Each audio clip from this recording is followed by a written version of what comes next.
That is a tricky one. That is a head scratcher for sure.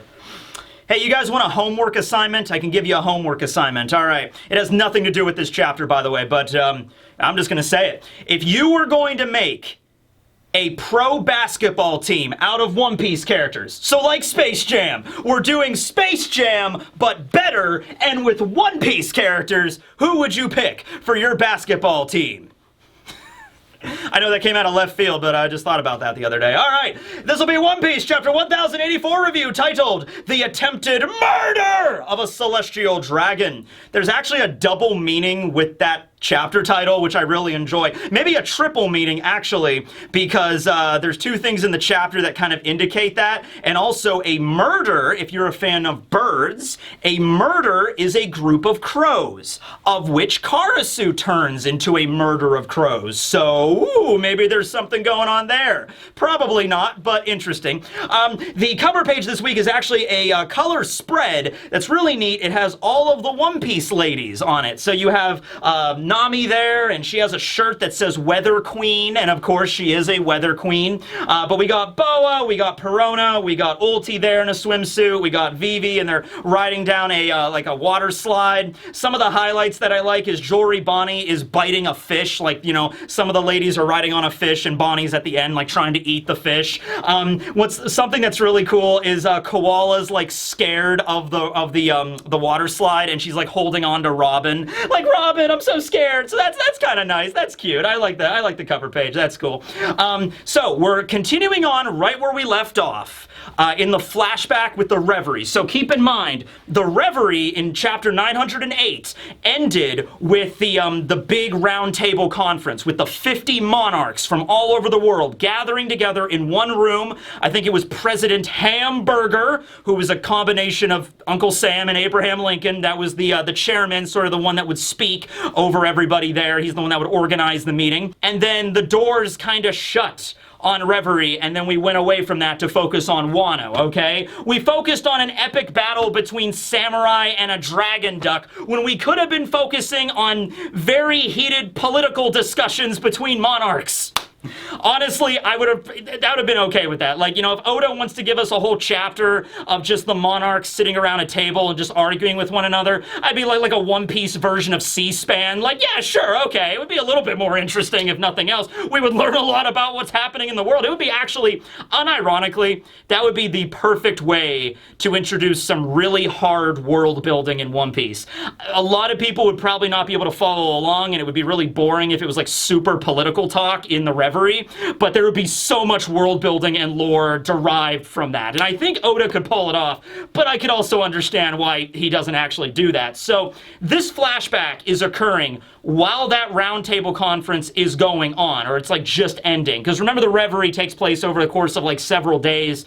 So they have like the meetings at the conference, and then they adjourn, and then the next day they meet and they handle other news, and that's kind of the situation, right? So, Revolutionary Army, Sabo is running through Pangaea Castle trying to get the keys to all of the detonating collars that the slaves have, okay? So, Lindbergh and Karasu and Morley are dealing with the threat of the admirals in the city of the Celestial Dragons. Morley is fighting against Aramaki, holding him off, and then you also have Fujitora there, and you have all the guards that are doing stuff, and so the Gods Knights, they haven't gotten involved. I guess they did not get involved with this particular skirmish because Dragon mentioned they haven't actually made their move yet. But anyway, Lindbergh and Karasu are there, and they're using their abilities to free all the slaves. However, they can release their chains, but they still have the collars. And I think the way the collars work is if you leave the perimeter, probably the perimeter of the Celestial Dragon City, or certainly the perimeter of Marijois, they would detonate. So unless you had somebody with really high-spec armament hockey like Rayleigh, who can rip those collars off, or even Luffy right now, they would detonate. I would also imagine Dragon would be able to do this if you could get back to Kamabaka, but the collars would detonate before you could ever get back there, okay? But I'm sure Dragon could probably rip them off as well. So anyway, yeah, Sabo really needs to find these keys. So he's in Pangaea Castle, he's in the guards' quarters, and that's where the chapter opens up. So he's in the guard quarters, and he's just knocking out all the random guards of Castle Pangaea. These are the dudes that are walking around in the armor that has like the cone head, sort of like, you know, who you calling a pinhead, you know, sort of armor. And Sabo looks pretty brutal. He just barges in because he's on a time crunch. You know, they're fighting admirals out there. He needs to book. So he breaks in and just like fire and just like immolates all of the guards in their armor, like, ah! You know, there's like one that has this giant gash in his armor, so Sabo just took out his pipe and like stabbed him, and he's like, what? Sabo like pulls up his heart, and he's like, oh, and just falls. Sabo's pretty brutal with these guards. Knocks them all out, slash kills them, and then takes the keys. So Sabo's got the keys to the cuffs. When this happens, the door to the guard chamber opens up, and it's Jewelry Bonney. And I love how pragmatic Bonney is here. We saw her in the last chapter running around. We knew she was here. And this chapter sort of serves to bridge how Bonney went from Marijois to Egghead Island, where she's at in the current story. Keep in mind, this takes place a month prior to where we're at right now, okay? So Bonney bursts in, and she's like, no time for talk. I know who you are. You're Sabo, the Revolutionary Army. I know who you are. You know who I am. We both are looking for the same thing. We're looking for Kuma. Let's go rescue him. And Sabo's like, yeah, all right, let's do that. Bonney has joined the party. Do-do-do-do. All right, and then they start running down the hallway. All right, so Bonney is just like there, and he's like, yeah, my father got, captured by the government. And Sabo's like, yeah, I think I heard something about Kuma having a daughter, but I never knew. And he's like, oh yeah, that's me. And so they're like, okay, that's cool. That's great. Okay, let's go rescue him. All right, so that's awesome. Sabo, they probably knew a little bit about Kuma's backstory. I'm assuming Kuma probably told them something about it back when he was the king of the Sorbet Kingdom, and I'm also sure that Bonney knew the kind of people that Kuma associated with in the Revolutionary Army, and so, she trusts Sabo even though the two have never met before, right? So this is actually really impressive. I love this. And it goes more into Karasu's Logia ability. And I'm going to make a whole video about Karasu's Logia because really, he's easily awakened. If not awakened, he might be part of a separate category altogether. Like, you know how Katakuri was a special paramecia, and then we also have different categories of zones?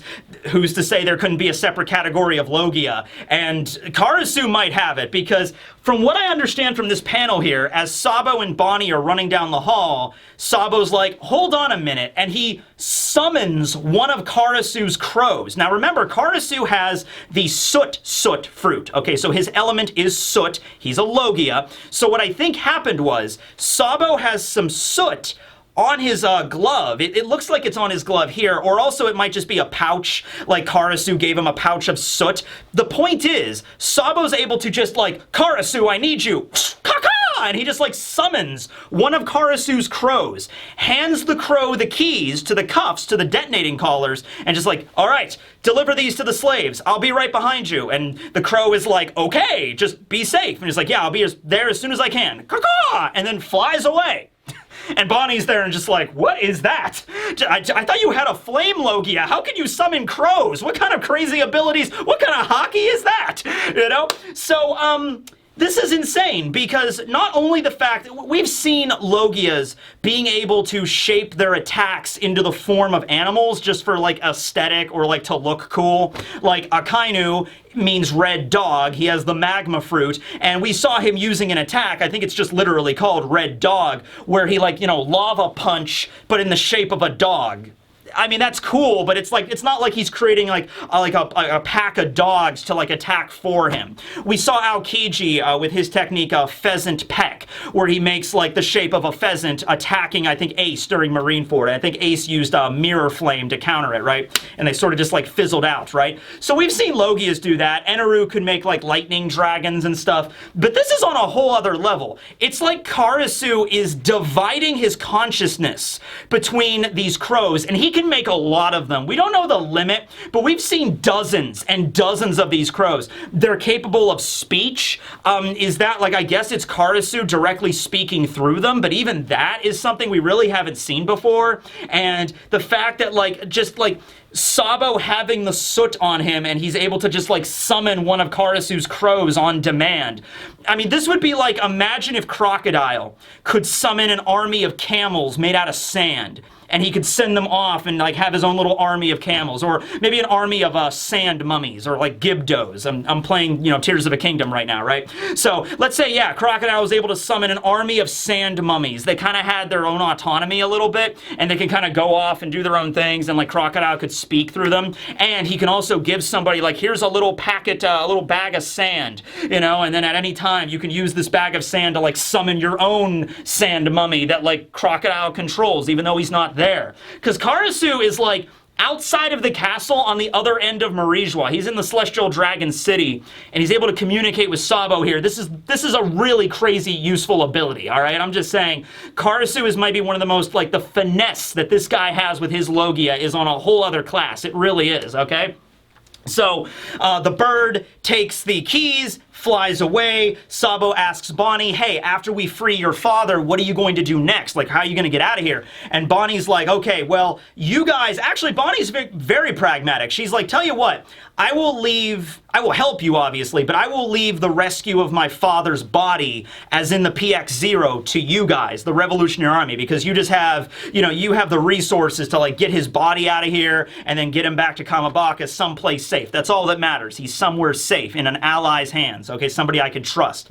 After this, I'm going to Egghead to see if I can find a way to bring back my father's memories, to see if Vegapunk knows how to restore Kuma's memories, okay? And so that connects back to that. It's still a little bit like left up for debate exactly how she got from Marijois down the red line back to Egghead. That's a long distance. It's in the New World. But it's been a month, you know, a month travel. I guess she could do it. And then she was in a boat, and then it got sucked into the ocean, and then she got stuck in that warm eddy, and that's where the Straw Hats, you know, stumbled upon her at the beginning of the Egghead arc. So that's a little bit of a bridge there. So while this is happening, the guards are coming after them, and Bonnie does not notice, and Sabo does. So probably just indicating right there that maybe Sabo's observation hockey is a little bit better than Bonnie's. So Sabo like picks up Bonnie and like jumps up on top of like this archway. So it's like a really fancy, you know, archway down Castle Pangaea. Everything's really fancy there, and so they're like hiding on the roof. So the guards are going under them, and the guards are honestly, they're being a little bit exposition heavy. They're like, hey, guard number 1, where did the intruders go? I don't know, guard number 2. They may have went to the Phantom Room. The Phantom Room? The Phantom Room. What is the Phantom Room? We all know what it is, but I'll talk about it anyway. You know, it's kind of like that, all right? So, they're like, oh, I heard, you know, the intruders are here. Where are they at? Man, if only we had more guards, but we're, like, so short-handed right now. And, you know, with the Reverie and everything. But there's another reason why there's fewer guards in Pangaea Castle. And they're like, oh, we can't even cover a tower this big. Well, you know why, right? And he's like, why? It's like, well, because they saw it. Those guards saw the Phantom Room. And it's like, hey, shut up about that. We better not talk about the Phantom Room, all right? So, and Sabo's up there, and he's just kind of listening intently. He's like, Okay, so from what I understand with this scene, there's not as many guards in this specific tower of the castle because they keep getting, like, I don't know if, like, fired is the correct term here. Probably more of just missing is probably better. But apparently there's a legend amongst the guards of Castle Pangaea where there's a hidden room that's not supposed to exist, and this is the Phantom Room. This could mean, it could be that Garden of Flowers room, it could be the dungeon, or it could just be Eames' bedchamber if Eames sleeps, I'm not sure. But probably the room that Eam hangs out in most of the time is probably the room they're referring to. And if any guard ever were to happen to stumble upon that room, you could probably imagine what would befall them. I would imagine they would just disappear.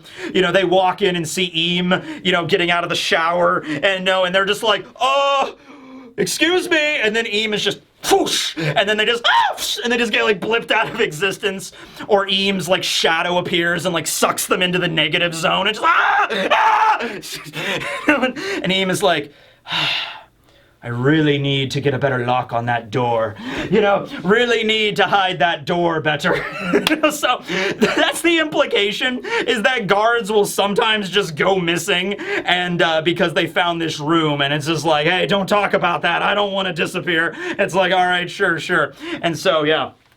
Now, Sabo and Bonnie do manage to escape. They get outside of the castle. They're in like one of those artificial forests at Marijois. They're hanging out there, and Sabo's just kind of looking at everything, and he's like, okay, well, you guys, you're heading to the New World to find Vegapunk at Egghead, and I'm heading back to Kamabaka with the Revolutionary Army commanders as well as Kuma, so we're going in opposite directions, but, you know, I wish you luck. You can, you know, rest assured we will save Kuma no matter what. And Bonnie's like, yes, I can trust you, no problem.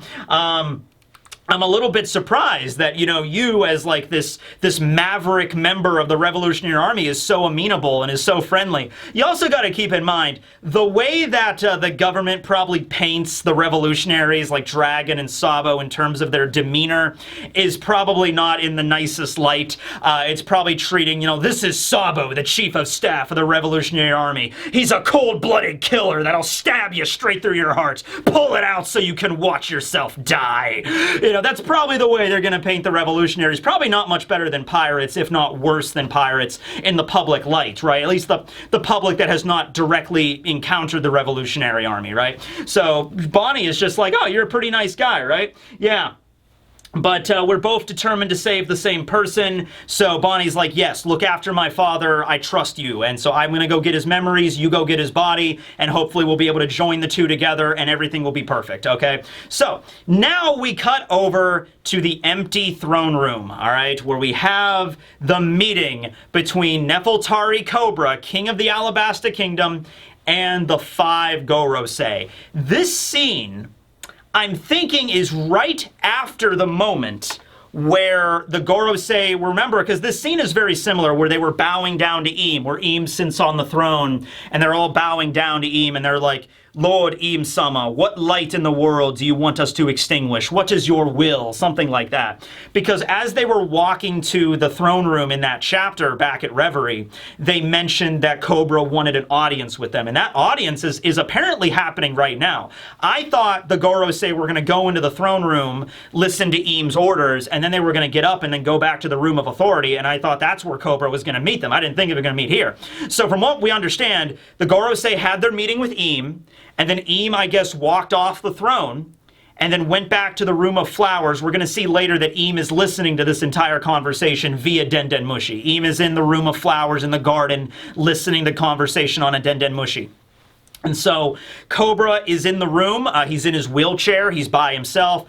Chaka and Pell, his 2 guards, are, I guess, not outside the door because he expressly told them to go and watch Vivi, who's at the Bondola about to head back down to the Red Port. So I guess they're gone. And so it is just Cobra and the Gorosei here. And you know what?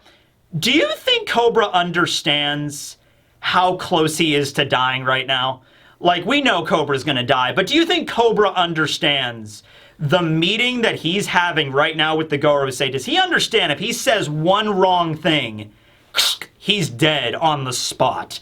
Because that's the vibe I'm getting right here. And I don't even really know if Cobra's aware of it. Cobra might be thinking that, like, I'm here at Marijois, I have some questions to ask the Gorosei, they better answer. You know, I don't know what his attitude is here, but this entire scene had me walking on eggshells, basically reading it, because I'm just like, oh, careful the way you word that, Cobra. Oh, you know, okay. And then there's a question he asks, which just seals his fate. It just seals his fate. Like, all right, he's dead. There's no way he's coming back from that one. So the Gorosei are like, King Cobra, what do you want to ask of us?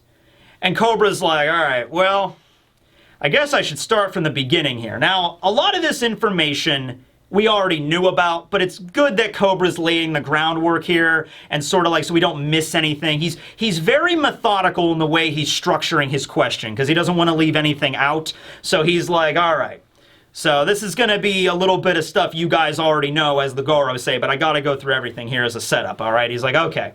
So about 800 years ago, the world government was founded by 20 monarchs.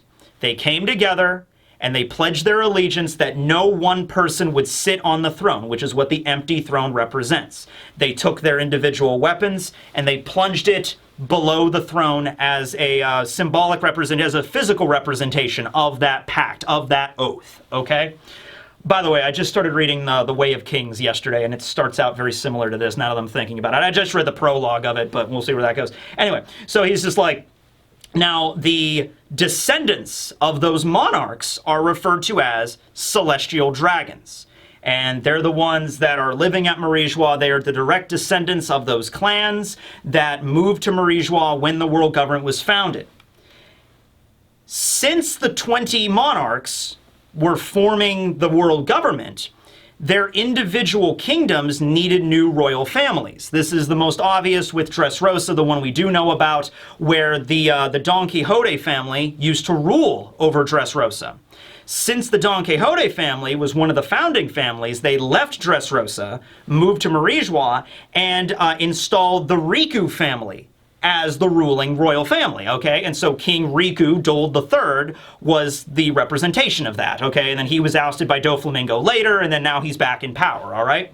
Now, something interesting is that in order to ensure the smooth transition of power, all references mentioning the previous dynasty's reigns were removed from each of the founders' respective home countries. That is interesting in and of itself. So by that logic, like with Dressrosa, for instance, when the Don Quixote family left Dressrosa and installed the Riku family, they removed all records of the Don Quixote family ever ruling Dressrosa. Now, we already know the world government loves to do a little bit of a scrubbing of the histories of the world. They really go all 1984 with this. They will really just take everything and remove it, okay? So it doesn't surprise me that they would do that, although it does pique my interest that they would go to even that extent, all right? Because the reason why I find that interesting is since these families created the world government, you would think the government would want their existences, to, like all the records, to at least be around. You know what I mean? Like if you were living in Dressrosa, let's say you were living in Dressrosa before Doflamingo took over. You were living in Dressrosa under the reign of King Riku Dole III, okay? And you wanted to learn the history about your country, so you were researching the Riku family, but then you also, I mean, is it public record the Don Quixote family ruled before the Riku family? Like, is that even common knowledge? Like, if you were doing research on Dressrosa, would you even find books in the library that even mentioned, oh, by the way, one of the founding members of one of the founding families of the world government was a Don Quixote, and the Don Quixotes ruled over Dressrosa before the Rikus? Or would all of that information be scrubbed? I'm sure, you know, King Riku himself would know because he's part of the royal family. So maybe it's passed down that way, but would the regular citizens know? Because the explanation that Cobra gives is like, oh, just to ensure the smooth transition of power. It's like, I guess, kind of, but that's an interesting thing that got brought up. Not the most interesting thing here, but something I did want to bring up here. Okay. Now, the sole exception of all of these families leaving their homelands and going to Marijois was, of course, the Nefeltari family, which is Cobra's family and Vivi's family, right? And so we already knew this. This was already actually mentioned by Doflamingo during the Dressrosa arc. But he mentions that the monarch that existed 800 years ago, the one that actively chose to not leave their country, not leave Alabasta, was Nefeltari Lily. Now, the way Lily is spelled here, and they even go into this in the notes at the end of the chapter, so it's L-I-L-I.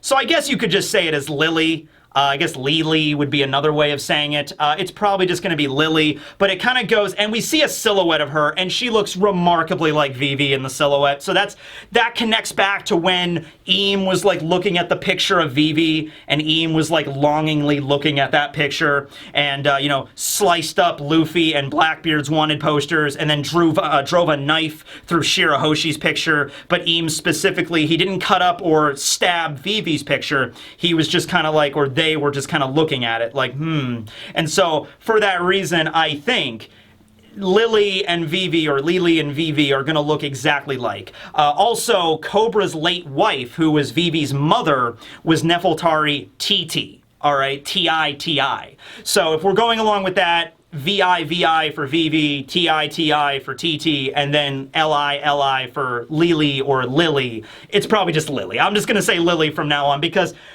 there's another thing that got brought up here, and it's pretty obvious when you actually think about it. You have Cobra, you have Lily, and then you have Amazon Lily, which is a land full of women, really badass women, the Kuja, that worship snakes.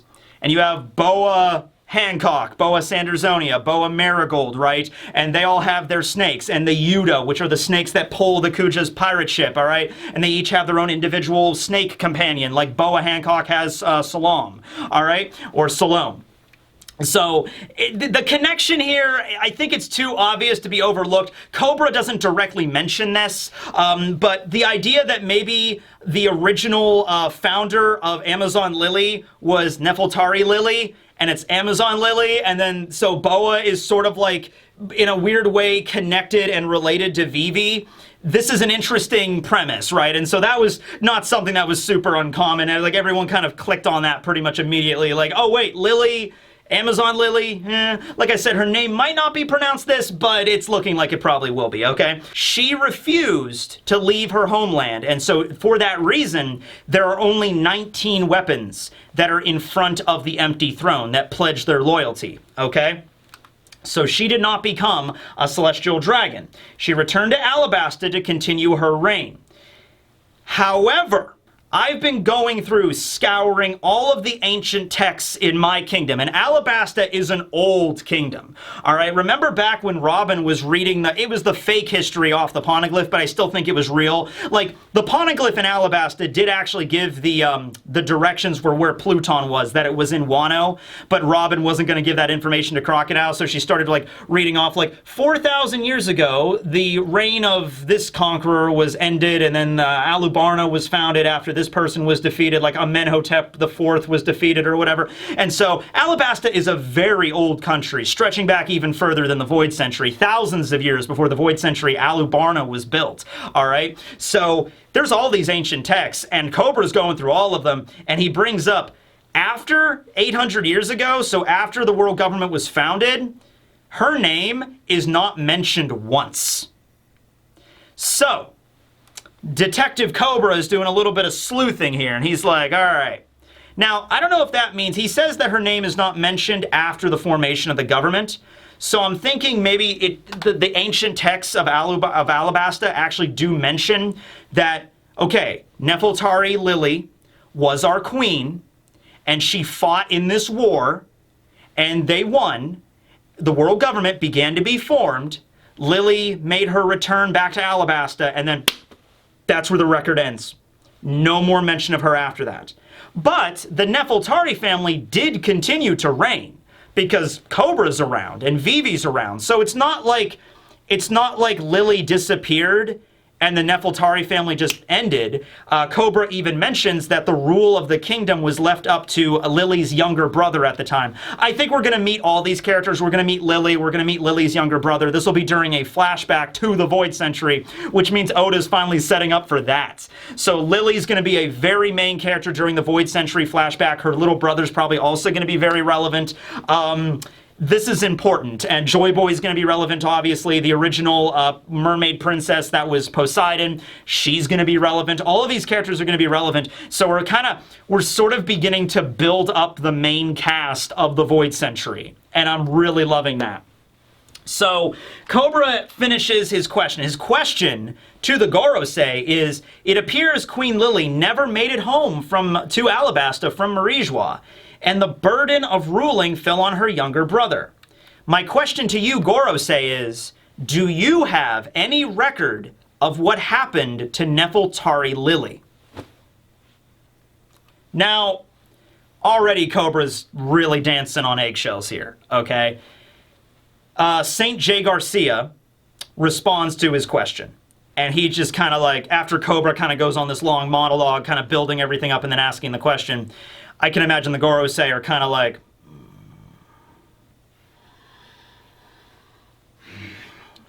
to be perfectly blunt, 800 years is a really long time ago, Cobra. It's true the Nefeltaris never moved here. That's true. That's in the record.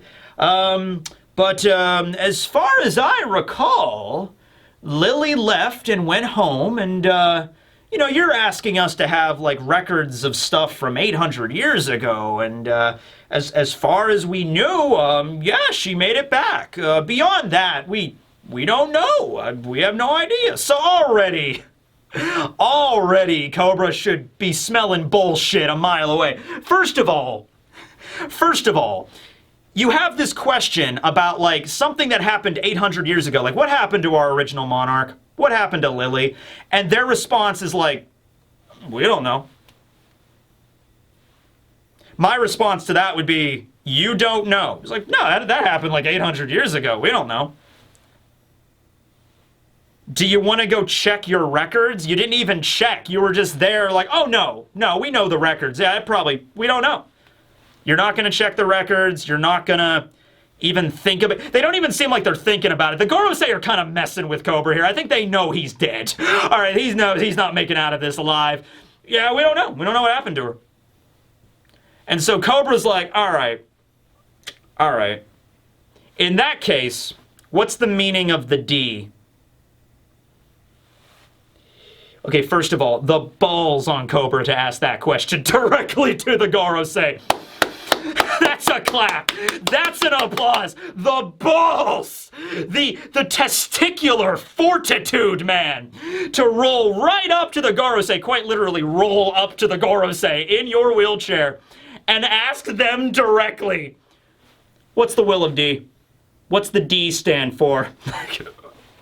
If nothing else, the Gorosei have to be impressed. They have to be like, all right. Whoa! Man, can't remember the last time someone just nutted up and asked that directly. Oh, boy. You know? Now, obviously, the Gorosei know. Of course they know. They're not telling Cobra, but they know. Samurai Gandhi just kind of looks right at him and just says, why do you ask? Dude, if I was in Cobra's shoes here, like, you know you're gonna die, right? You just know you're gonna die. I'd be like, no, I'm gonna be straight up. I mean, Cobra should honestly be straight up and just be like, listen, I know I'm not wheeling myself out of this room. I know I am not making it out of here alive. Just tell me what the D stands for. I just need to know. And they're like, all right, fine. It stands for daffodil. Oh, really? And there you go. That's it, right? Anyway, Cobra kind of continues, though, and he says, well, actually, you know what, it's funny.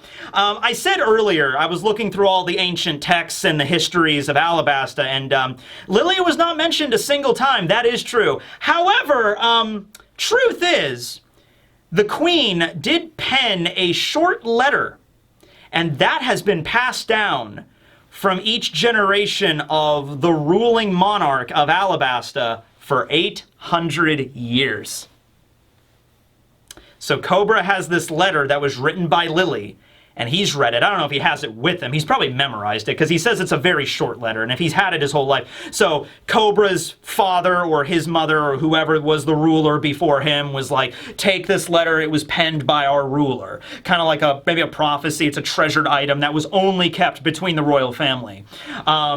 Maybe Cobra doesn't have it with him. Maybe he entrusted it to Vivi. Maybe, like, back on the ship, there's, like, a little locked box in Cobra's room, and it has a letter, and so it's like, oh, if something happens to me, Vivi, this is yours. And then Vivi opens it up, and that's the letter, and then Vivi will read it. We don't know the contents of the letter. They're not read in this chapter. But I think Vivi probably has it in her possession right now.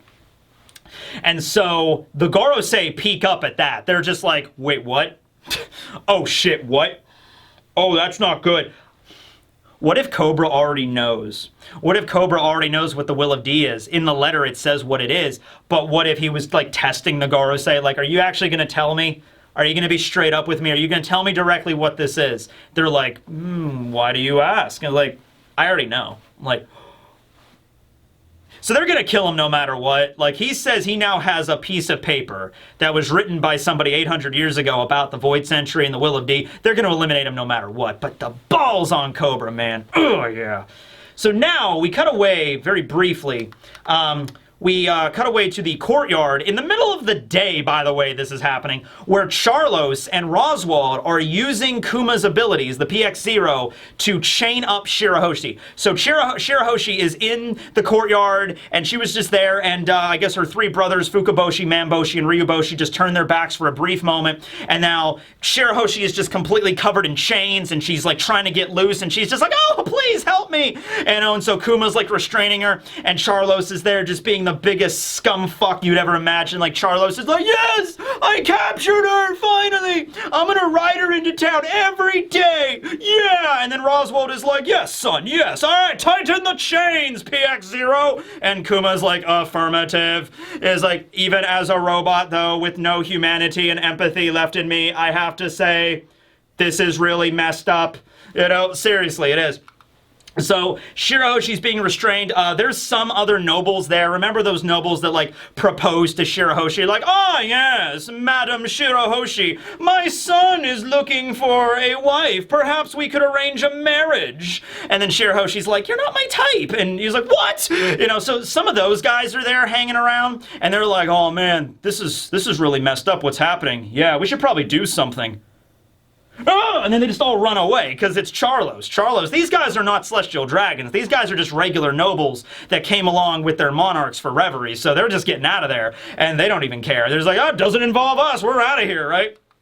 Okay, so right at this moment, you have, because Neptune, remember, is still in the meeting. Neptune is still in the hall, okay? So Fukaboshi, Mamboshi, and Ryuboshi appear. They're like, oh, sorry, get out of the way. And so they're just barging right through, and they're like, get out of here. We don't care what happens. We don't care if attacking a celestial dragon summons an admiral, summon an admiral, whatever. Actually, there are 2 admirals right here, but they're kind of preoccupied at the moment, so, you know. And so but this is their sister. They don't give a shit. There's like, this is the sister about to be dragged away in chains. They're gonna beat down and kill whoever it is. It doesn't matter who it is. So they're charging forward. We're gonna see the Fukaboshi, Manboshi, Ryuboshi, the Boshi trifecta combo. You know, that'd be really cool there. Well, Kuma is of course there, and Roswald is like, PX0, attack the fish siblings or whatever. And so it's like, yes, affirmative, charging laser, and then fires a laser blast. They dodge out of the way, but they're like, oh, Kuma, how far you have fallen. By the way, I love Fukaboshi. Fukaboshi's awesome, right? He had some really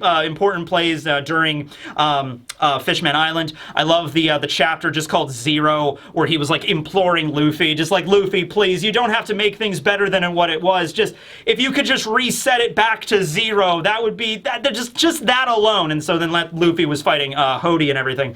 But I love Fukaboshi. I love all the Neptune brothers. They're all really cool. So he fires a laser, and it's going to be a little difficult. Now, could the Fukaboshi, Mamboshi, and Ryuboshi, if they teamed up, could they deal with Kuma? Because they are pretty powerful, and I'm sure they've gotten stronger since Fishman Island, since they had to deal with the new Fishman pirates and Hody and everybody like that. I'm not sure. It would be cool to see them, all 3 of them, deal with Kuma, but while that's happening, Charloss is making his way out of there with Shirahoshi, right? And so Charloss is like, get them, Kuma, destroy them! We don't even care, because they're just fish anyway. Still adhering to the logic that existed prior to 200 years ago, where fishmen and merfolk were not even looked at as like sentient life forms. They were just looked at as nothing more than fish. Charloss, and I'm sure a lot of other Tenryubito, still follow along with that kind of philosophy, so he doesn't care. At the same time, we have Rebecca there, as well as Leo, and Kabu is there too. The Tontadas that have the insect fruits, the Mushi Mushi no Mi. And so one of them can turn into the pink hornet, and the other one can turn into a Kabuto beetle, right? So they're there as well as Sai is there. And so Sai kind of looks over to Mulesguard, because Mulesguard is the good celestial dragon, and he's like, hey, Mulesguard, if it's under your orders, I can go beat the shit out of that guy, right? And Mulesguard is like, yeah, don't worry, I'll take full responsibilities. And it's like, okay, this is going to be fun. So we have now a combo attack between Leo and Sai, so we get to see them in action again. It's been a while since we've seen them, against Charloss, a celestial dragon that has no combat capabilities. All right? And so, by the way, this is something that I think is very important before we see this scene here. Just the sheer amount of scum that Charloss is. All right? Where Charloss, literally, the last 2 years now, his actions have led to him getting seriously wounded, and he still is doing it. So that proves right there, at least Oda is showing us, like, you know, you can't beat like racism and stuff with just like punching the person down. Like, that's not gonna fix them. You know what I mean? Because it's happened to Charloss so many times now. You'd think at some point he would realize, like, hey, maybe I should turn over a new leaf. No, it is so instilled in the Celestial Dragons, in Charloss and Roswald, and most of them, that this is right. This is the way they live their lives. And no amount of, like, physical damage on them is going to change their mind. Literally. He goes to shoot Hachi at the Sabo Archipelago at the auction house. Luffy, boom! Just decks him as hard as he can, right across his freaking cheek, and he goes down. and he's like knocked out, and he's in the infirmary for a while after that. And then here, he tries to steal Shirahoshi at the mingling plaza. Mulesguard shows up with a giant iron club and BAM! Bashes him right upside the head. Like, look at this. Look at this, okay? This is a kanabo. This is a wooden kanabo. Mulesguard had a metal one of these that was made of full iron. Imagine this thing crashing into your face hard with force. It would knock out teeth, it would break your jaw, it would massive bruise, crack your skull. You'd be down for a while. And so the first thing, though, is that as soon as Charloss regains consciousness after getting smacked in the face with this is, I'm gonna go do the thing that got me hit the first time. That'll show him. You know, that's the first thing he does. So it's like, this is the kind of people the Tenryubito are. This is the kind of person Charloss is specifically, right? No amount of physical beating is gonna change the guy he is. It's just the guy he is, okay? So Mulesguard kind of holds back Fukaboshi because it's a little different because he kind of ordered Sai to do it, and Sai is not nobility, except he kind of is, and that's another thing altogether. I did a video on Sai, you can look into that. But the fact is that Fukaboshi is royalty, and so it's like, maybe you should hold back. Let them handle it, okay? And then so we get a double-page spread of Leo using Tailhammer and Don Sai using Drill Dragon Nail on Charloss's head. Charloss should be dead. And Charloss's head gets caved in like an accordion, and his whole body gets pounded into the dirt. I would, like, this should kill him. This really should. In fact, everybody around him thinks he's dead. He's like, Charloss is dead! Oh my god, they're gonna summon an admiral for sure. They murdered a celestial dragon right in the middle of the freaking plaza. By the way, this is referring to the moment like earlier where when the Gods Knights were first mentioned, when Akainu says, oh, there was the incident with Charloss. It wasn't the incident when Mulesguard first hit him, it was this incident, okay? I can't imagine Charloss. Charloss should not be able to survive this in any world. Sai is using a technique that can literally split a continent, the ice shelf, in half. This was the technique that was passed down from Qin Zhao. And Leo, just despite the fact, you know, they're Tontadas, they're small size, don't let that fool you. That tail hammer can crack concrete, all right? This is basically like them both using their strongest attacks in tandem right on top of Charloss's head. He has no combat ability. Charloss does not have a devil fruit. He does not know hockey. He has nothing to protect him. He didn't even get hit in anywhere you could say, well, maybe if they hit him here, he has armor or something. No, the top of your dome. Charloss, his head gets completely caved in. He looks like some kind of blob monster that just oozed out of the sewer. Like, Charloss should be dead. Charloss should be dead. Like, even if you want to say that Sai and Leo, like, held back a little bit, like, they're using, like, Hashoken. Sai is using the Hashoken. He's using the vibration martial art that they used. And Leo is using a tail hammer. They're not, like, they might not be going, like, 100% full throttle, but they are clearly enraged. I know Mulesguard. Now, Mulesguard did say, take full responsibility, but... Oh, wait, didn't he say, hold back, don't actually try to kill him at one point? I think he did. But, no, actually, I don't see it. I think that was in another panel. All right, yeah, no, I don't think he said that to Sai and Leo. He might have said that to Fukaboshi because, like, you're royalty, you shouldn't attack them, you shouldn't kill them. But this attack should, I'm not going to linger on it, I'm going to move on, but, like, that attack really should have finished off Charloss for good.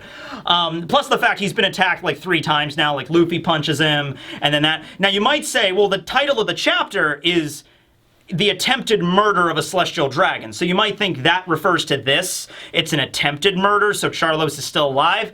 I think what it was referring to was Lily. I think that's the double meaning here. So I guess Charloss is still alive because it's attempted murder. You know, what's the difference? What's the line between assaulting somebody and attempted murder? Was Luffy committing assault when he punched Charloss, or was he committing attempted murder? Because I'm pretty sure Luffy would have tried to kill Charloss if he could have.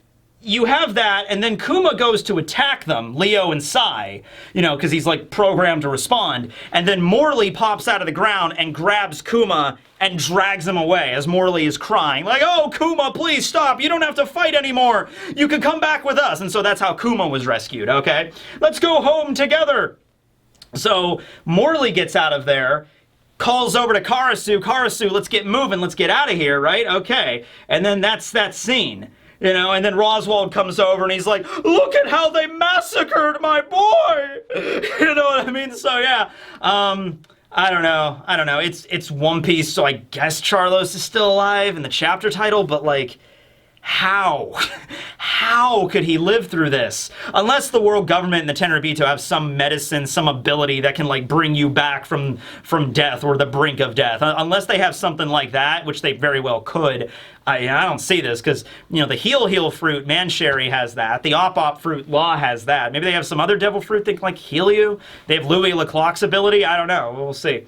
So last scene of the chapter, we cut back to the throne room where Cobra just brought up this letter that Lily had, and then Eam enters the room and begins to ascend the steps to sit on the empty throne. And the Gorosei look over and like, great Eam, Cobra is still present. And Eam says nothing, does not care, walks over and just kind of stares at Cobra. And this is, I believe, the first time that Eam has ever said anything.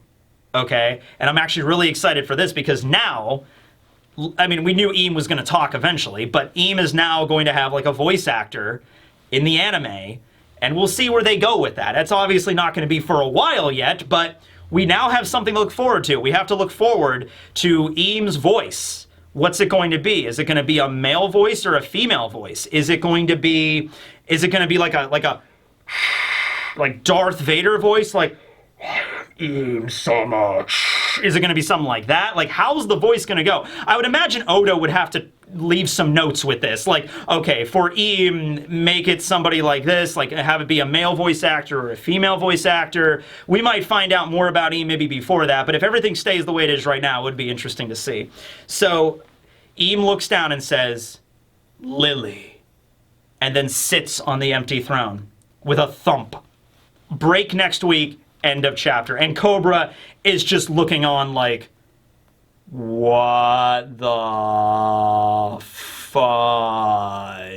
You know, like, oh, like whatever Cobra expected to happen in this meeting, this was not it. Even if Cobra wheeled in there thinking, I'm gonna die today, he didn't expect that to go down. So Eam sits, we get another view of Eam, still tall, lanky figure. Looks like they're wearing like a kind of like a nun's like habit or something, like over their neck here. Like there's something like a head covering that goes down to like here, and then a robe, and then the crown, the very tall crown, the super tall crown on top of them, and they're sitting on the empty throne. Also, I don't know, I mean, the throne is probably like a regular sized throne, except the back of it is really tall, but Eam is like not like filling out the throne. Eam is not like, you know, so the throne might be kind of bigger than a normal throne because Eam kind of looks like not super tiny on it, but there's room. Like you could fit like 3 Eames on the empty throne easily. Okay, that's what I'm saying. All right, so that's the end of the chapter. Oh man, okay, I'm gonna throw out my first theory that I had just reading this. Eam is Lily. That was a theory I had. That's the first thing that popped into my head. It might be that Lily opposed the world government and she left Marie-Joie to go back home. They intercepted her and turned her into whatever Eam is, like against her will. And so Eam was Lily. And when she, you know, saw the picture of Vivi at Reverie, and Vivi, if Vivi looks exactly like, you know, Lily, then it's sort of like something's clicking in her mind of like, my old life. And it's like, that's how the gears are moving, and that's also why Eam, because Eam apparently did not discuss this with the Gorosei. The Gorosei were surprised that Eam showed up. And like, oh, Lord Eam-sama, Cobra is still present, and Eam is like, Lily, and then sits down. Either that's Or you could go the love angle with it. You could go like the romance angle with it, that maybe Eam existed, you know, back in the Void Century and, you know, was in love with Lily, and Lily, you know, turned away their advances and then wanted to go back home to Alabasta, and then Eam is like, no, you know, and so maybe got brought back and got put in the dungeons or something. That could be a thing. There's a couple of angles you can go with this, actually, and I got to think about it, obviously, but that was the first thing that popped into my head, was that Eam is Lily somehow, not as she used to be, but turned into this, like, immortal being that is, like, in a state between life and death and is kind of controlled and maybe by some other force or something, like possessed by some deity or something. I don't know what they did to her, if it really is her. There's been a popular theory also that Eam was a woman, so that also kind of coincides with this. But yeah, Cobra's still gonna die, we know that. It's just that Eam might now have a conversation with Cobra. Also, the Gorosei know about Eam's existence, but the Gorosei probably don't know what Eam actually looks like. As in, when Eam takes off, I'm assuming the cloak and the mask, maybe it is a mask or something, like, they might not actually know what Eam looks like. Okay, they just know Eam is there and that you obey Eam. That's it. So yeah, that's that. Break next week, so we have time to, you know, formulate this, but these last 2 chapters have been bangers, they've been crazy, so yeah. Let me know down below on how you make of this, the situation with Sabo and Bonney, the situation with Eam and Cobra, and the letter and Nefeltari Lily, and how this all ties in with that and the Void Century. And also let me know on the One Piece Space Jam basketball team. Yeah, let's go with that. All right, I'm putting Karasu on mine, definitely.